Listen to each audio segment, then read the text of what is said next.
Have an app idea, but zero programming experience and a limited budget? You've come to the right place.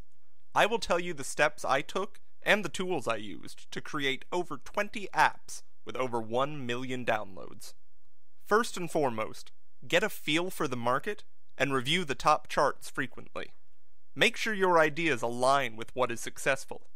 Once you have your app idea ready to go, write a brief fixed-rate job post on your favorite outsourcing website. I recommend Odesk or Elance due to the ease of use, and both have a money-back guarantee, so if you have any issues with your freelancer, you will get a full refund, no questions asked. Be sure to keep your job post basic to protect your idea until an NDA is signed. When reviewing applicants, delete anyone with a 1 to 4-star rating. If they had issues in the past, they will have issues again. Another way to weed out bad developers is to ask them this single question. How long does it take you to integrate a monetization platform like Chartboost into an app? On average, it takes 15 minutes to integrate, so delete anyone that says over an hour. Interview the potential candidates and go from there. I have found a huge amount of success hiring developers from India. The general consensus is to stay away from developers from China. Once you have the framework of the app finished, you need graphics. Having eye-catching graphics is imperative, and gives you the necessary boost you need to stay ahead of the competition. You can use Odesk or Elance for this as well, but I recommend 99 Designs. It's the best outsourcing website for graphic design. You have hundreds of designers bid on your project with a custom design made to your liking, and you select the winner. It's as easy as that. Congratulations, your app is complete. Now what? App Store optimization. A whopping 65% of your app traffic comes from keywords, so keyword optimization is crucial. Word of mouth is second, but we'll get into that later. Apple allows you to use a maximum of 100 characters per localization. To maximize the space, be sure to use commas in between words without any spaces. When finding keywords, look for words that are high in traffic, low in competition. With ASO, remember to think outside the box. Use synonyms, or other ways to say it that people might use. And don't hesitate to put keywords into the title as well. Where can you go to research keywords? The 3 tools I use for ASO are as follows. Whether it's for an app or a website, Longtail Keyword Pro is heralded as the best by many of the top developers. A common error that app publishers make is to only target single-word keywords. This tool can help that. By targeting long-tail keywords, it can significantly heighten the chance of ranking high because there is far less competition. Another great tool is Sensor Tower. It's great for finding keywords your competitors are currently using. And last but not least, there's the App Store itself. Start by typing your keyword into the App Store search bar, and the most popular searches will appear underneath, to give you an idea of what terms to use. Ran out of keyword space? An interesting loophole is that in the Spanish localization, any keywords you use in the name and in the keywords section gets indexed in the US store. So essentially, any keywords that didn't fit in the US localization can be used in the Spanish section, so you can leave all of the Spanish keywords for the Mexican Spanish section in the iTunes Connect portal. This will maximize your keyword output and improve your overall chance of ranking high.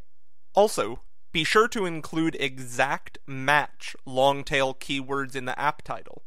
This will significantly increase your chance of ranking for particular terms because the title holds more weight. And don't forget to localize all of your keywords in different languages to increase your traffic in a major way. When it comes to marketing your app, having a website does wonders. This essentially doubled my traffic by giving me more exposure. Ranking high in Google searches for key terms is imperative. I recommend Bluehost for affordable, reliable hosting, and it's incredibly easy to use. They are by far the gold standard. And by easy to use, I mean as easy as filling out your name and address. You can use a free Tumblr or WordPress site instead, but be mindful that you are limited to using only certain plugins, and you aren't allowed to advertise. These reasons alone are exactly why I recommend going with Bluehost. You have full control, it looks more professional, and you can truly call it your own. On your website, be sure to include all the essentials: app name and icon, description, devices it's available on, screenshots which should show the value your app brings, contact info, and a promotional video, which is the quickest way for someone to assess your app. You can also include a press kit as well. Want to create buzz prior to your app's launch? A mailing list subscription form will do the trick. Many people underestimate the power of the mailing list, but it's huge. Let me say that again. It's huge. It's the best way to communicate with your audience on a more personal level. There's just something about receiving an email from somebody that makes it extremely effective at getting a point across or making people take some kind of action. I use Aweber for this. They are without a doubt the best, and my go-to mailing list service for all my websites. To improve your app's fan base, it is important to embed viral components within your app. Your users need to become the marketers. Remember when I said word of mouth is the second most important thing? A good example would be to provide incentives for sharing on social networks. Virality is essentially asking someone to take time out of their day to recommend or link your product for free. So what's the best way of having something go viral? Make it appear like it's not a favor. Make it something that's worth spreading. Jonah Berger, viral guru and author of Contagious, states, "We need to design products and initiatives that advertise themselves and create behavioral residue that sticks around even after people have bought the product or espoused the idea."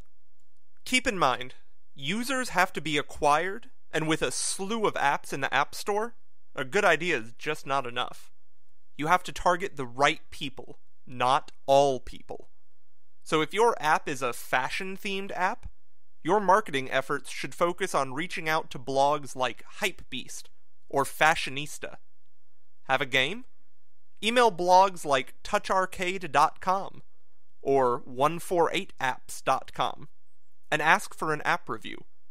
Journalists are constantly looking for stories and love it when you make their job as easy as possible. Be sure to give them an angle to write about, or better yet, give them the entire story. Be sure to subscribe to my YouTube channel for future tips and secrets, and feel free to contact me if you have any questions or need any recommendations.